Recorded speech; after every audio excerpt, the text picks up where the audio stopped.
nataka kushare na wewe kitu kimoja kizuri, ni namna ya kupiga sus4 katika key zote. So tunapozungumzia suspended 4 kwa key yoyote ni rahisi. Sasa kwa mfano tuanze na ufunguo C huu hapa. Major chord namba 1 ya ufunguo C ni hii hapa.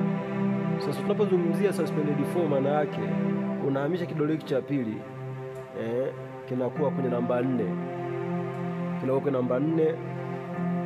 Nilikuwa nimeweka hapa, alafu ipo hivi.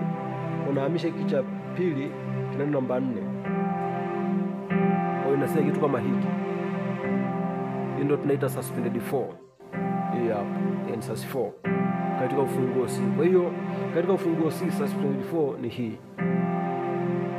Tukienda C sharp, chord namba 1 ni hii hapa. Suspended 4 tutahamisha hiki kitakuja hapa. Hii ndio suspended 4 katika ufunguo C sharp. Tukija D, hii ni D.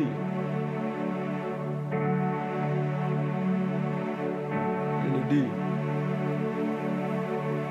Kwa hiyo sus4 yake itakuwa ni hii hapa. Ya D sharp, chord namba 1 ni hii hapa. Kwa tutaka kutengeneza sus4, tunahamisha hiki kinakuja hapa. Hii ni sus4.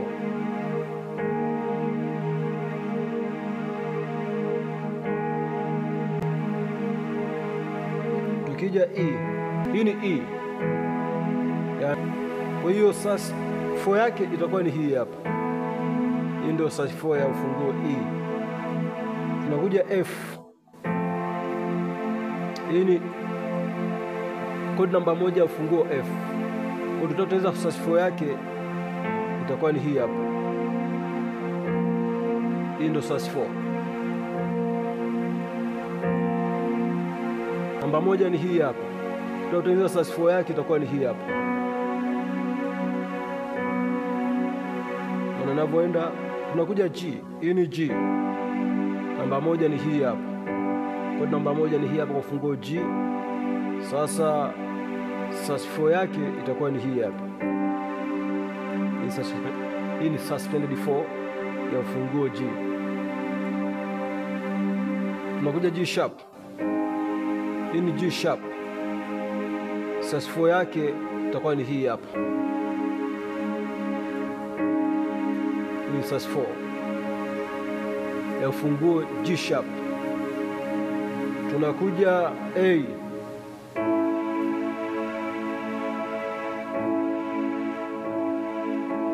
Sus4 yake itakuwa ni hii hapa. Hii ndio sus4 kwa ufunguo A. Tunakuja A sharp.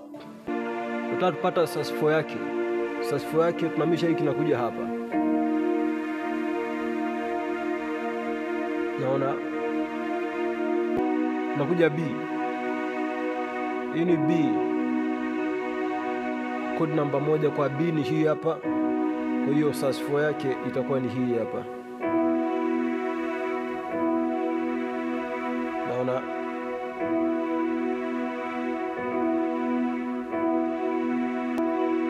Kwa nini sasa ukitaka kuchunguza kwa makini utaona kwamba kumbe kanuni ya kupata sus4 ni kwamba ukipiga triad unaongeza half step moja. Kwa hiyo tunakuja hapa. Sasa tulikuwa hapa kaileta hapa. Sasa tulikuwa hapa kaongeza tukaja hapa.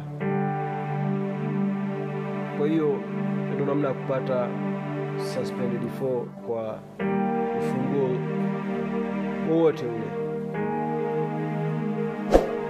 Asante kwa kunifuatilia. Nikutakie kila la heri.